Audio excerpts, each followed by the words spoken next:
Before the video starts, I just want to say that this is probably the greatest strategy video I've ever put out till this point. I was able to get both driver world champions with me to break down about 5 minutes of gameplay through 30 minutes. The way they think about the game is truly astonishing and definitely will be super useful in future seasons, and you can apply that for yourself. And also the ways that they predict the opponents, the game, the add-ons, everything.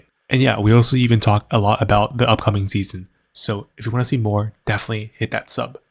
Hey guys, Luke here, and today I'm joined by Ethan from 10B and Wesley from 1028A, the world champion teams in 2026. And we'll be going over some of the dome matches, especially the finals, and really learn about how these world champions are actually thinking and playing these matches. You guys ready? Yeah. Ready to go? All right, so I guess first we can get into the finals. So tell me about a little bit about the strategy going into the auto and finals.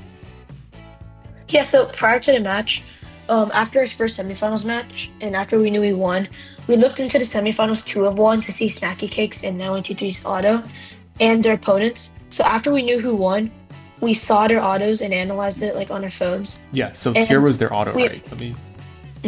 And so we basically made the assumption that they weren't going to change autos going into finals. So knowing that, and knowing that Snacky Cakes would leave the top goal behind, we decided to play a 9-block rush to put all of our blocks in there and leave the middle goals. And 1028 ran the split, but in hindsight, they should have ran the 4-block rush. Yeah, it's really interesting because Snacky Cakes is the team that has a blocker, by the way. If you're watching this and you don't know what that is, it's on the back of the robot, they have 2 arms that can drop down to block robots from scoring. So that's why they ran this middle goal auto here. Yeah, it does. It is really interesting that didn't end up coming into play. We were thinking that it would. Yeah, and you guys completely circumvented that by scoring mid first and then going heavy on that top goal, which they didn't have any scoring on. Yeah, exactly. All right, let's get started with driver now. What's immediately going on in your head as we start driver? Yeah, so for me, right, I always want to plan before driver starts. So like I talk with my drive team, I talk and look around the field and scan the field, because that's like the one opportunity you get to look at the whole field before you focus on your robot. So immediately, first and foremost, right, I would go to isolate the top goal and to get those 4 blocks out of the way, so Snacky Cakes they don't have the pushing power to immediately descore all of the red blocks. And then the next goal will be to immediately pick up and focus on the middle goals. Okay, let's see how that. What about you? Wesley? My immediate priority with the blue block sticking out is I'm gonna try to punch it, but they do good. I get 2 out, but they do a good job sitting there. So I'm gonna go back for blocks. Yeah, big D score from Snacky Cakes immediately though, kind of putting a little block in that plan for Ethan. So what do you do about this? Yeah, I mean, it was a little bit, surprising, right? Because Snacky Cakes, they have a really powerful wing and they can put a ton of like force on the block, right? And so now like my robot has a block advantage, right? I have more blocks, and since now they've immediately scored and regained, now it's just time to start filling up and putting blocks and goals, right? And one thing that became immediately apparent, like very soon as our bot was filled and Snacky Cakes was not, was that basically like their whole strategy was revolving like a game of tag, and they would do everything in their power to keep me from scoring, but sort of like forget about their own offense and play all defense. Yeah, no, I see that completely happening here. That's completely true, right? I also noticed you went on and grabbed these blocks on the corner of the field. So that's kind of just multitasking. How do you go by that in the season? What is that? What do you think that's going to look like in the new season even? Yeah, I mean, I think always like being able to have a lot of blocks early is important. For Override, because it's like a low possession game, and by low possession, I mean not by the count of objects, but simply because you're only allowed to hold one at a time, that Override won't be so much of a get an early and late advantage in the game, but more of you just pick up blocks without scoring. It's a completely cycle game. Yeah. And so like in Pushback, it was unlimited possession. So there's a lot of, like, if you have more blocks in your robot, you have a higher scoring advantage, right? But I think in Override, that thing just isn't true anymore. Your robot won't be more like offensively capable if you have a full robot, right, compared to Pushback, because you're only allowed to hold one at a time. So lots of robots will be easily able to get a full robot's worth of possession. Yeah, I see. Okay. Yeah. Go ahead. What? And that kind of strategy goes into like how we're splitting up blocks. Like every match load, we would give them 8, and we had 4, and that's just because we're playing into like the overfill strat, into the overall idea that the S is gonna want more blocks, but the lever is just gonna only deal with like 4 at a time. Yeah, that's super smart. And then so like as the match continues, right? It's like Snacky Case is just continually playing defense. And like it's a tricky job for them and it's super hard for me to score because like they're not capable currently of responding back, right? If they make a mistake, It's like over, right? Yeah. yeah, it's basically over for them, right? And so it's super hard for like for me to score, but it's also a tricky situation for Snacky Cakes. But the driver's good and they're doing a really good job on that. Yeah. So how do you go by like thinking and like understanding like what other drivers are thinking? Well, actually, before that question, let's finish up this match though. I noticed you guys had an opportunity here to match load. So what's the strategy with this? Yeah, so throughout the entirety of eliminations and Dome, we prioritize the strategy of late match loading, late scoring, because like it doesn't matter what happens in the beginning of the match. It's all that Yeah. matters at the end. So basically by match loading all of our blocks, we put even more pressure with defense on us. And that basically means like it's turned into a 1v1 between Washed and Raekwon, while Yeah, and Snacky tries then their best to defend us. yeah, and then Raekwon was going for their own dump while you guys had both middle controls, and that's kind of what ended up winning the match because like they weren't able to like they didn't clear these middles, and you guys had both, right? Yeah. Okay, it's really interesting. All right, but yeah, Ethan, you talked about how in semifinals, uh, you had a really good read on one of the opponents. Can you tell me a little bit about that? Yeah, so a little bit earlier in the match, right? Me and Killer Instinct were fighting over a logo. And so basically, like from a driver standpoint in all games, the drivers almost always focused on one task and one task only, right? Say they want to score on the long goal, they look at the long goal and they look at the robot, but nowhere else. So like currently in this situation, like click pause. Basically, me and Killer Instinct were focused on playing the logo, right? And so Killer Instinct's eyes, like both our drivers, our eyes were on each other's robot and the logo, and that was basically the priority, right? We're pushing back and forth. So what I was thinking as like, because when we're in that situation, pushing back and forth, you actually have a lot more time to think about what to do next. So what I thought was because the driver is so self-centered on their robot and their next goal, if you could feint your opponent out into thinking they win the low goal, the driver would naturally focus their eyes on something else, which allows me as a driver to come straight back and score on the logo without them really knowing, right? So basically what I did here was that I let them basically win the goal. I backed out and ran a feint move. And so the Killer Instinct driver would think like they won the goal and they moved somewhere else.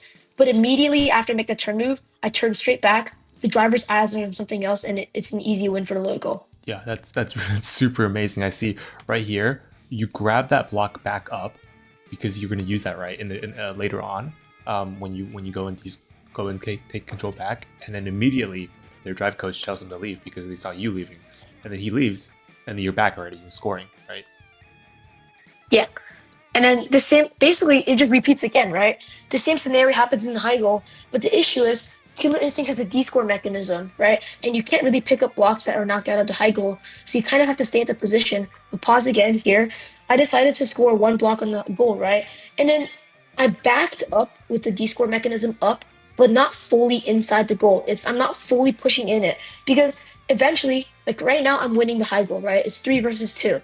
But Killer Instinct is pressed up against that goal, and I'm not, which means that if Killer Instinct wants to push back, they have to make the redundant move of moving forward and then moving backwards. But because I'm behind the goal and not fully in it, all I have to do the second they move is drive straight backwards, and I can beat them because they have to move forwards and backwards. Yeah. So So they're whenever in a they losing started moving, scenario. yeah. So whenever they started moving, you knew when to move because whenever they moved, you have your clearance, you have your clear to de-score, right? Exactly. Yeah. I think when earlier when you were talking about how important it is to be able to look at the whole field, that's what Ben 515R also preached many years ago. I remember whenever he was mentoring me, he was also saying that. And in spin up and in over under, back in the Unk days, you would hit a pin on your opponents, and that's the time you have to look around the field. What do you think about that? Yeah, I mean, it's like so important, right? Like as the driver, you're like the driver itself is capable of handling things like scoring, descoring, and like centered gameplay such as gameplay around a long goal. But like when like this is important for all drivers who want to be good.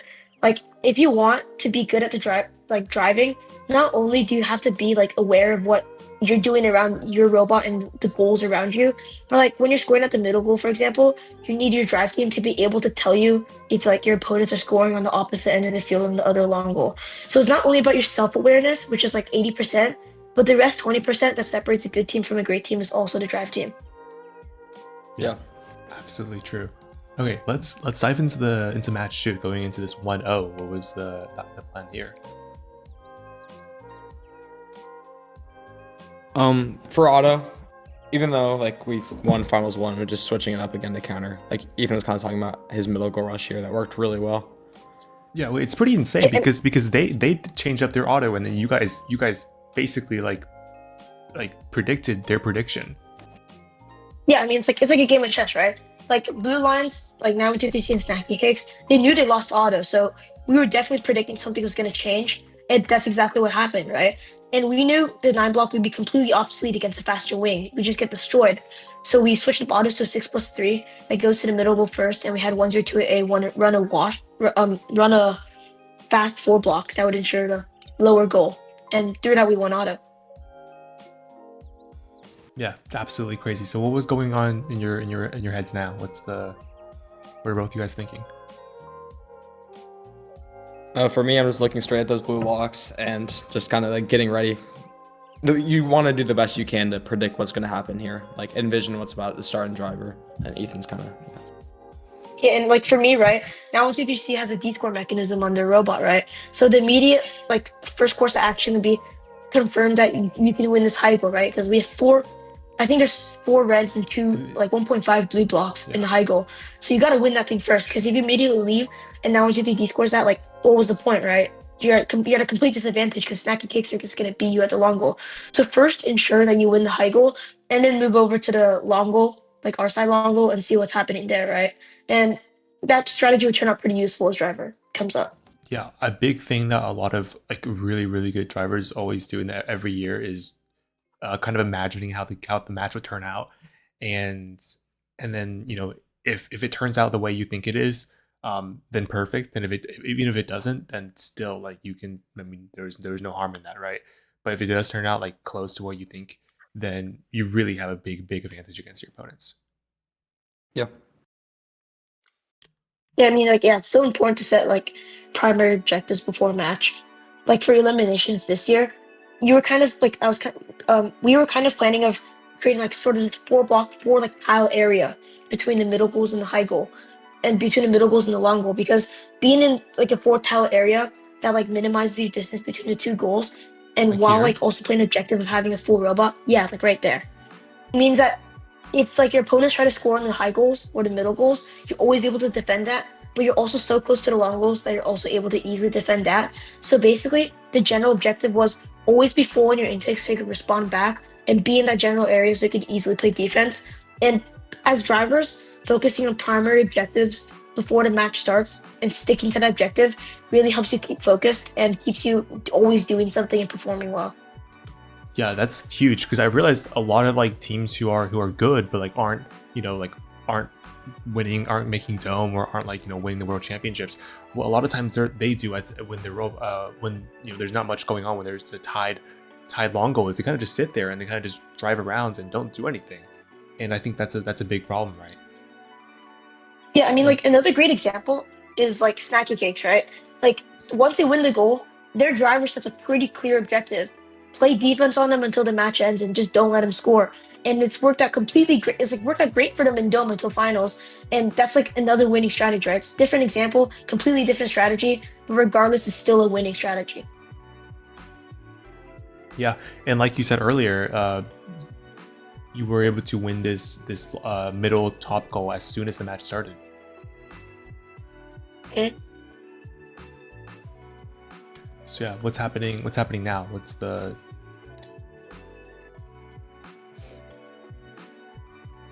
because you guys said this is you guys think this is a much better match than the previous one, than finals 1. Yeah.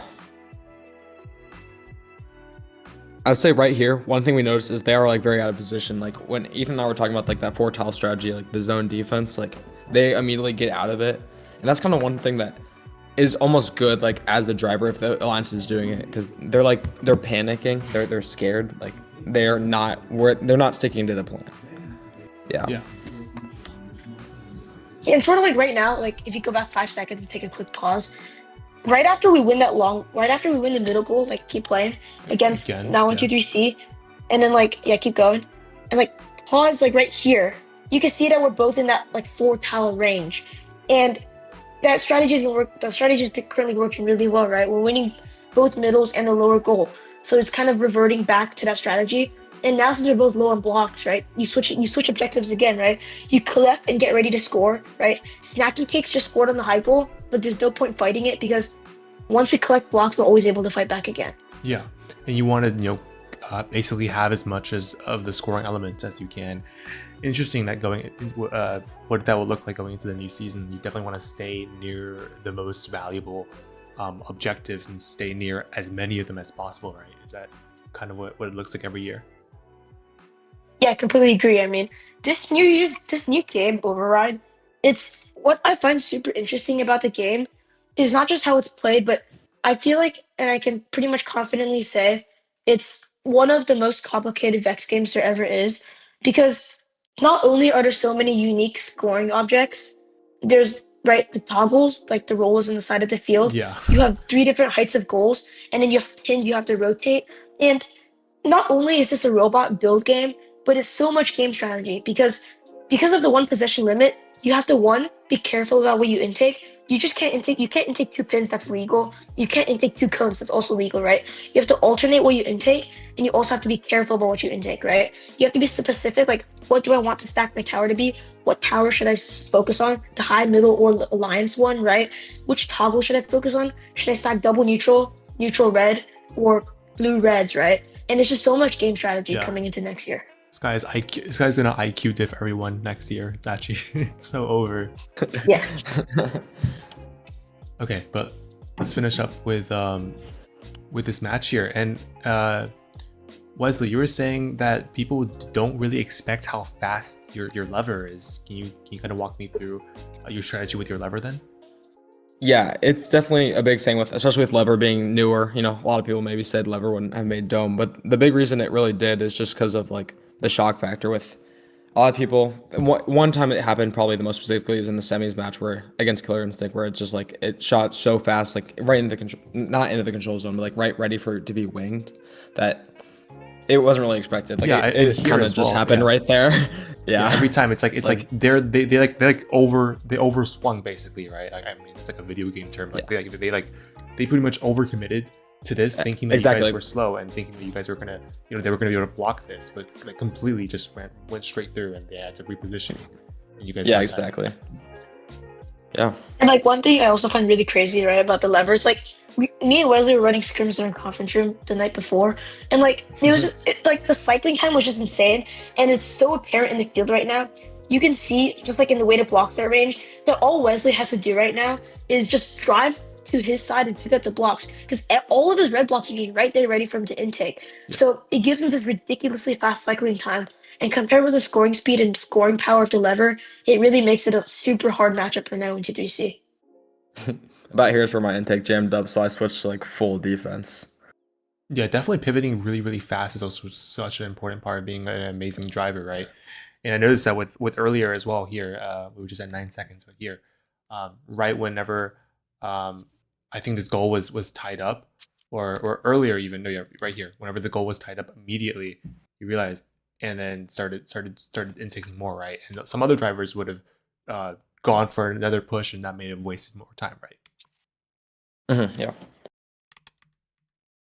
Okay, but as the last 15 seconds come, this is a lot of times where a big dump from the opponents can win them the match. So how do you guys play around that?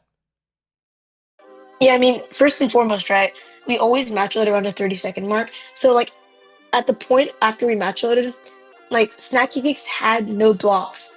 And so basically their driver reverted back to the effective but strategy of just play defense on them until the end of the match, right? You just got to put clamps on them, don't let them score. Because we had like, I think 7 to 9 blocks in our intake, and they didn't.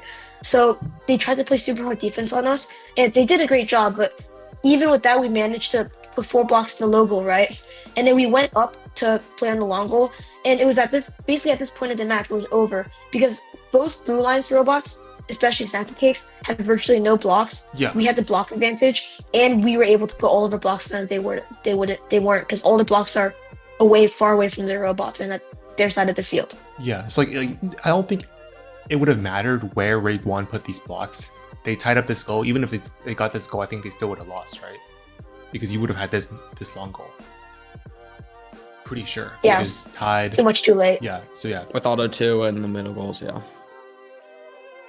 But yeah, that's pretty insane. I think this past year definitely has to do a lot with kind of choosing how much blocks you use and being able to really control the amount of blocks you use. And this coming year is going to be more about consistency. I feel like consistency and your how smart you are in choosing where to put those colors and in which colors to have to be showing, where to have those yellows, especially since those rollers decide what whose team gets those yellow points, you know?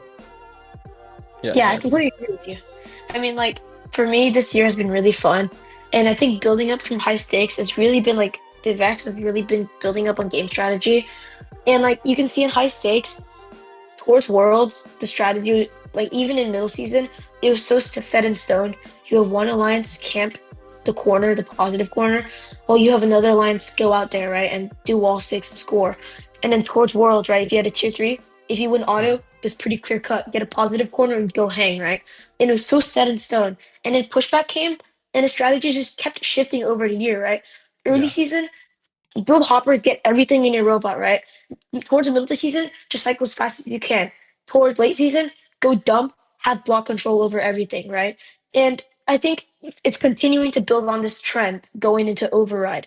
It's so much game strategy now. And what I like about Override is there just isn't so much sway in it, right? I Yeah, don't think you don't have descoring you don't will have a happen in big Override. like such a big point difference where immediately one singular mistake will lose you the whole match. Yeah, the Yeah. game just like isn't so polarizing in Override, and it would be illegal to descore this tall stacks. You have to descore manually one by one, and so over these like few years from high stakes to Override, it's really been just building on more and more game strategy. And I think moving into Override from Pushback, this new game will truly test like what game strategy and what robots people can build to accommodate for the game. Yeah. I think one final question is what you know the teams, was it 666X and 33333X, those two big China like Yes. dump robots, those two baskets. What would you guys have done if you guys played them in Dome? We were actually talking about that going to elims. We weren't. Yeah, you think I talk about that? Yeah, I mean, one thing that was actually really funny was before Worlds, I played a few of those robots in a scrimmage. And okay, so here's how it went, right? I went 0-2 the first matches because and that was the scary part, right? Yeah. Coming into those hoarding robots, you just had no idea what to do because at one point in one of those matches, You know what there div were they're in? literally four blocks. Yes, I think opportunity. Okay. There's literally like 4 blocks on the field. It was ridiculous in the scrimmages, and their whole strategy is pivoting around don't play and they can't stop you because you have no blocks to respond, right? It's all defensive. They completely shut you down. And like to counter those strategies, we plan on it's all about, as one of the coaches said, you have to dump. You can't dump so early, otherwise you get descored, but you also can't dump so late that they beat you by dumping first, right? It Yeah. was so strategic because they had the blocks and you just quite literally didn't. So you had to use those matchups carefully. You had to hold on to the blocks no matter how badly you want to score them. And it was just such a polarizing match to play against, right? Crazy difficult and like it's insane. Yeah, it was And here. yeah, here's the match, right? Like these robots, they fold down to 18 inches and then their giant thing comes up to 22. So if I'm correct, each robot has a block capacity of I think 60. Yeah. It's crazy that they were able to get each other. That's genuinely insane. But I think their failing point was that they went for their scoring too late in their semifinals match. So then neither robot was able to get their dump off, right? Yeah, I agree with you. And I think one other fatal mistake that they make was they didn't really focus on their game objective. Like their robots are built for hoarding every single block on the field, but like it started to show more in semifinals than it did in quarterfinals. And okay, this match loading clip is really funny of the blue match loader there. But You yeah, I didn't know can't which believe this robot is it in was. quarterfinals. It wasn't. Yeah, I know. It was the other. It was like the 102 110 match Yeah. loader thinking it was their robot, but like basically, yeah, the robots like so the Oh, drivers they because didn't there's really three blocks focus in the on same. collecting all the He's like, blocks. yeah, Yeah, I know. And they focused more at the end, and it basically the issue they made was that they focused too much on scoring and not on controlling the field. Because what is your robot built for, right? What is it made to do? Is it made to score objects or prevent your opponents from scoring them? And so this especially showed in semifinals. They didn't actually control all of the blocks in the field. Rather, they focused too much on playing like an S spot, even though they weren't one. yeah. And Because so like, in I the think, end, oops, they I lost think because they they gave played their super well opponents right so many there. blocks. Whenever I exited out, but they played super well right there. Whenever they pretty much grabbed all the blocks. I mean, of course, the Blue Alliance helped them out there with some good sportsmanship, but um, yeah, they were able to pretty much use everything up. But yeah, that's pretty much it. Do you guys have anything else to share? I mean, like, good luck to all the teams competing. Study the game, Yeah. watch matches, get better game strategy. This will Yeah. be a complicated game, so put every ounce of effort into How it. do you think is the best way to get better at strategy? Because I remember, of course, I talk about with Ben a lot, but what he told me was to watch a lot of matches, and then you would pause the matches and kind of predict what each team is going to do, right? So then Yeah. during the match, you can look up, and then within like a second or 2 seconds, you can predict what everyone's going to do, and then you can make the best decision from there. What do you guys think? What do you think is the best way to learn about, like think about how to learn strategy yourself and Yeah, I mean, like, this channel is a great place to learn stuff, right? I love this channel and like being on it, right? But like, also just like watch signature events, see what other robots do, especially some of those drivers from China. Like, they've been practicing all year long. When they come over to the US, like, really watch them play. There's a lot of like, oh wow moments of stuff they do. yeah, Like, from MOA all the way to Worlds, right? yeah, Some of the gameplay from teams around the world are really good. And just be like, there's a lot of moments where I'm watching matches. I'm like, why didn't you do this? Why didn't you do that? Right? Or this is a great play. Like, yeah. holy crap, Hop right? on Billy. This is the place to be Yeah. to see And the you can just watch these Fantastic. crazy matches, right? And you can almost like feel like you're looking at their robot and you can almost predict what to do next. And as you start building those habits, right, when you get on the field, what you're doing with your robot shouldn't feel like you're trying to move your robot.